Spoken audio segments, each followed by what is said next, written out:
Hello, it's Tina Logassi again here from Premier Loom Designs, and now I want to show you how to style the hair on Whimsical Mrs. Claus.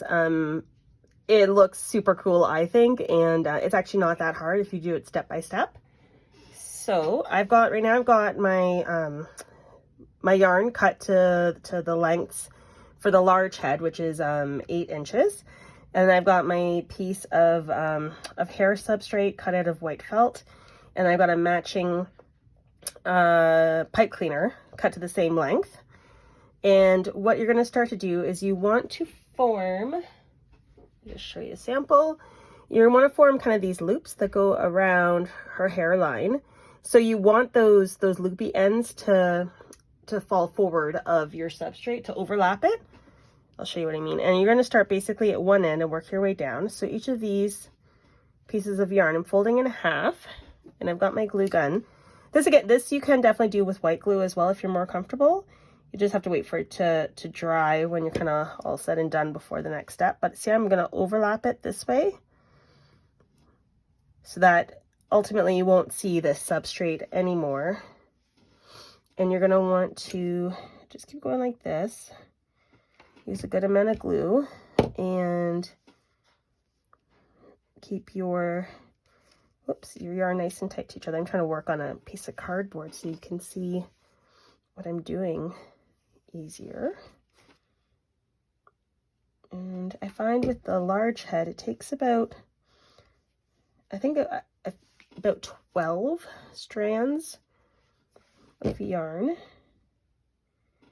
Might need a 13th or 14th depending on what kind of yarn you're working with or how far apart you're spacing them. You might even end up with a few less. I'm just going to keep going along.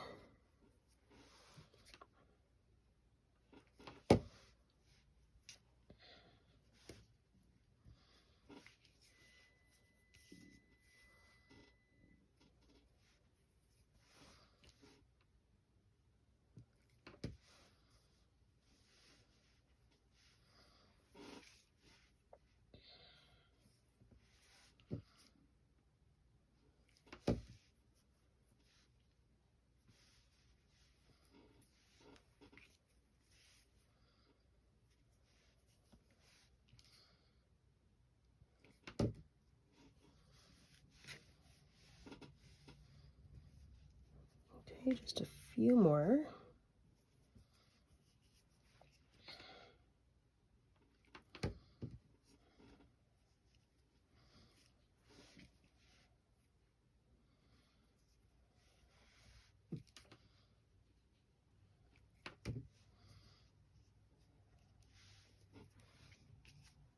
I can fit one more on that end, so I'm going to go ahead and do it, because if you end up with too much, you can always remove it. It's easier to remove than not have enough, and you'll see what I mean as we keep going with this. There's my last piece. Okay, and at this point you're going to flip it over. So you can see how all these loops, excuse me, are overlapping your substrate piece. So I'm going to go through and try to straighten all of the yarn out so that it's kind of in line, nicely even with itself. There we go. Okay, make sure that I'm still on camera. And you'll see these ends aren't necessarily even. That is not a big deal. So what I like to do is I'll take my hand across to kind of keep all this together. And you want to bring it in enough that it's going to be the same length as this pipe cleaner when you go to glue it. So about there is where I'm at. So you can, and you're trying to keep everything. Now, actually something else I figured out is if you even just take a ruler and you can line up here, that may help you to bring it all in together. And so you can squish it nicely. A little bit wider. There you go. That's perfect. So then now you can just hold here when you apply your glue along for this guy to be stuck there.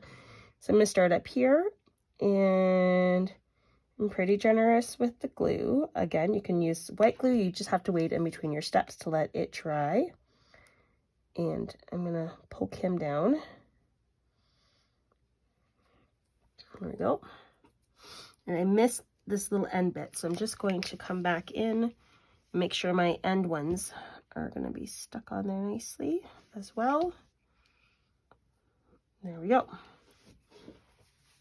Then I like to come across this, oh, it's still a little sticky. Come across here and tidy up this end a little bit.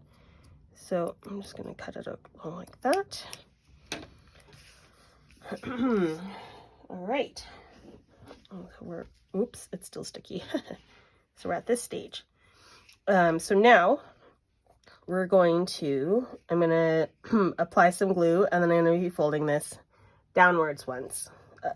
Now, alternatively, if you don't want to do that, I think you can probably sew it, but I think it'll be more tricky. So we're just going to do this. I'm going to go ahead and use my ruler again, because that works really well. So those pieces aren't moving around, and I'm going to be going that way. So bring those edges in, go along, and I might need another glue stick. Let's see if I have enough here. These little mini glue sticks go really quickly. And then fold that over again. So it starts to really get tidy looking. Okay, again, assess your ends. This side's pretty good.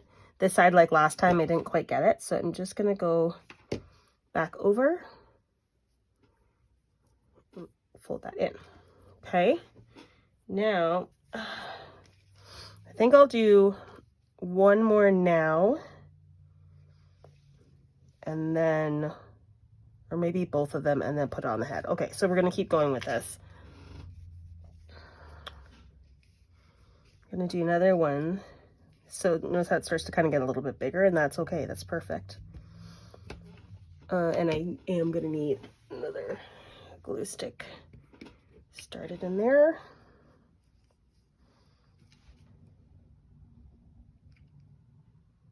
It's not quite going in there. Okay, and fold it again.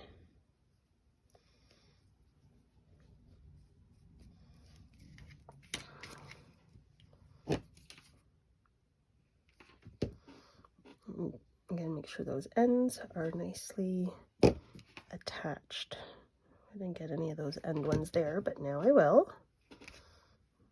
There we go. Okay, at this point, you can start to put this on her head. So the reason why this has a pipe cleaner in it is it makes it bendable, and that's how you're gonna get that nice shape in her hair. So what I like to do is find the center, which is right there for me, and locate that, sorry, up where her hairline's gonna be. So I'm gonna say like about there. And just put glue on this felt backing part and start to glue it down on her head. So see here how I want this to obviously cover over where her little glasses glue was. And there we go, nicely. And then around here, scooch around the back. I used this head as a sample one because I had this bad mark on there, but that's going to be covered up when I get her hair on. So see how that's already looking really good. I'm going to continue on this side.